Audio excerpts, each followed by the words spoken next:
뉴스룸을 시작합니다. 오늘 뉴스룸이 가장 먼저 던질 화두는 가족입니다.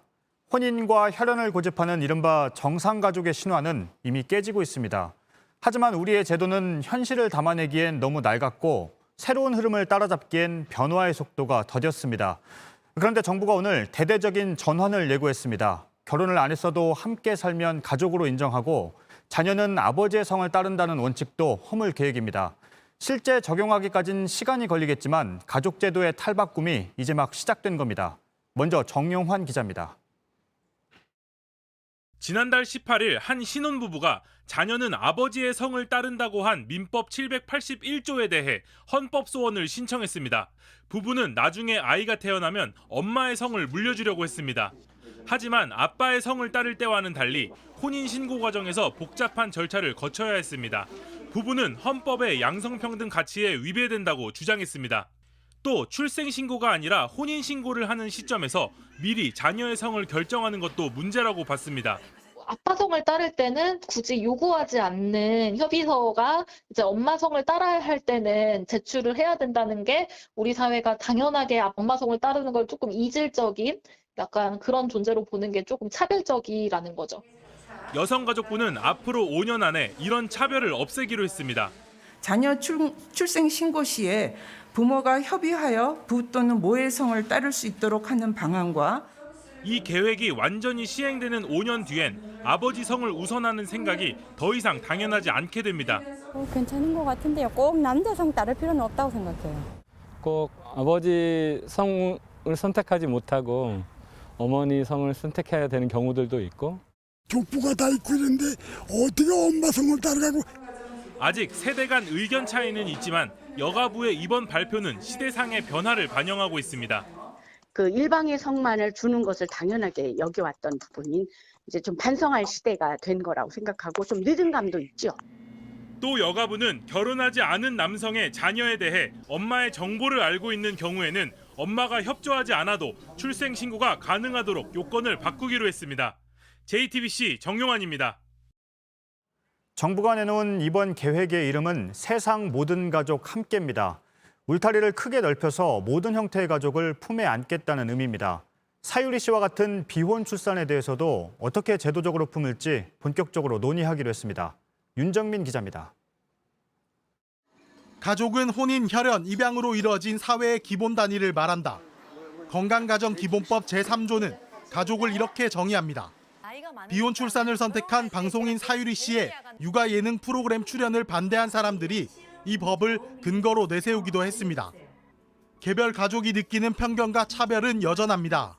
싱글마마는 불편할 수는 있지만 불쌍한 거나 잠피한 거 아니니까. 여성가족부는 결혼과 혈연 중심인 가족 개념에 비혼과 동거도 포함할 수 있도록 법을 개정하는 방안을 추진합니다.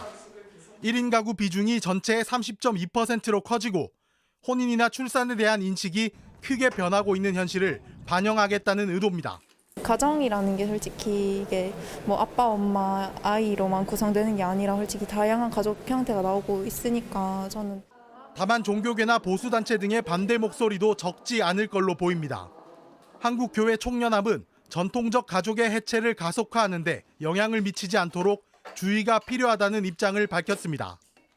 정부는 사유리 씨와 같은 비혼 출산에 대해 정책 방향도 본격적으로 논의하기로 했습니다. 사유리 씨의 예를 보면은 아이를 갖고 싶은데 당장 결혼할 사람이 없어서 아이를 가진 거잖아요. 태강경을 벗어 던지고 조금 도와줘야 되지 않나 이렇게.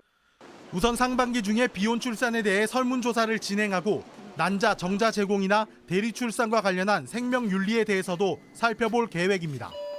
JTBC 윤정민입니다. 네, 이가혁 기자와 한 걸음 더 들어가 보겠습니다. 발표 내용이 많은데 보니까 차별적인 요소를 없애겠다는 언급이 많습니다. 아무래도 그게 핵심이라고 봐야겠죠? 네, 그렇습니다. 한마디로 말하면 정상 가족이라는 것도 비정상 가족이라는 것도 없다는 걸 제도적으로 확실히 하겠다 그런 겁니다. 예. 지난해 여가부 국민인식조사 보시면요. 혼인, 혈연 관계가 아니어도 주거와 생계를 공유하면 가족이다라고 생각하는 비율이 69.7%, 그러니까 10명 중에 7명 꼴이었습니다. 국민 인식은 이런데 법률이나 또 정부 정책 곳곳에는 엄마, 아빠 또 뭐 그 슬하의 미혼 자녀, 뭐 구성원은 3명이나 4명 이 정도의 특정 형태의 가족을 소위 정상이다라고 상정하고 그렇게 여겨온 것이 현실입니다. 예. 그래서 오늘 나온 제4차 건강가정기본계획 2025년까지 이걸 완전히 뜯어 고치겠다 선언한 겁니다. 예. 건강가정기본계획. 네.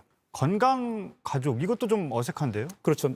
그래서 오늘 정영애 여가부 장관도 오늘 브리핑이 끝나고요. 기자와 질의응답을 할 때 이 건강가정기본계획 또 건강가정기본법 이런 용어 자체도 뭐 건강한 가족 또 건강하지 않은 가족 이렇게 예. 구분하는 차별하는 그런 용어라고 하면서 고칠 필요가 있다고 말했습니다. 네. 아무래도 이 개념 용어부터 좀 뜯어 고칠 필요가 있는 것 같습니다. 그런데 혼외자를 구별하는 것도 없애기로 했다면서요? 네, 그렇습니다. 주민센터 출생 신고서를 보면요.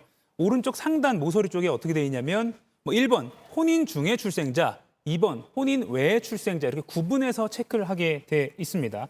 이 행정 절차에 여전히 존재하는 이런 차별적인 구별하기 용어 이런 것도 바꾸겠다고 했습니다. 또 예. 앞서 정용환 기자 리포트에서 보셨듯이 엄마의 성씨를 따른 것도 마찬가지인데요. 엄마의 성씨를 따르려면 뭐 부부 협의서도 내야 되고요. 또 별도로 뭐 체크를 하고 뭐 이런 게 필요합니다. 아빠 성을 따를 때 안 그런데요. 그래서 이런 필요 없는 구분도 차츰 없애기로 했습니다. 이런 구분 자체가 공인된 낙인 찍기다, 공인된 차별이다 이렇게 볼 수 있기 때문에. 네. 근데 사실 어제 오늘 얘기가 아니잖아요. 그동안 시민사회 또 학계에서 오래전부터 얘기했던 것 아닌가요? 네. 물론 국가 기본 계획이라는 것에 변화하고 있는 이런 결혼 형태 또 뭐 가정 형태가 반영됐다는 건 충분히 의미가 있습니다. 다만 새로울 건 없다, 늦었다 뭐 이런 평가에 더 수긍이 갑니다. 법무부만 해도 지난해 이미 아빠 성 우선주의가 명시된 민법 고치자라고 자체 이 위원회가 권고하기도 했고요. 또 아시다시피 학계나 시민사회단체에서는 이미 10수년 전에 이런 목소리를 내왔습니다. 5년 단위 계획이라고는 하지만 정부가 선제적으로 앞서가지 않고 좀 뒤따라가는 그런 모양새입니다. 예. 그래서 오늘 계획은 나왔고 문제는 이제 실행입니다. 엄마 성 따르게 하는 이런 민법 개정안 또 가정의 범위를 확대하는 건강가정기본법 개정안 이미 국회에 올라와 있습니다. 하지만 제대로 논의가 안 되고 있습니다. 야당과 종교계의 반대도 있습니다. 그래서 이런 장벽 때문에 국회 통과 여부 장담하기 어렵습니다. 네. 잘 들었습니다. 이가혁 기자였습니다.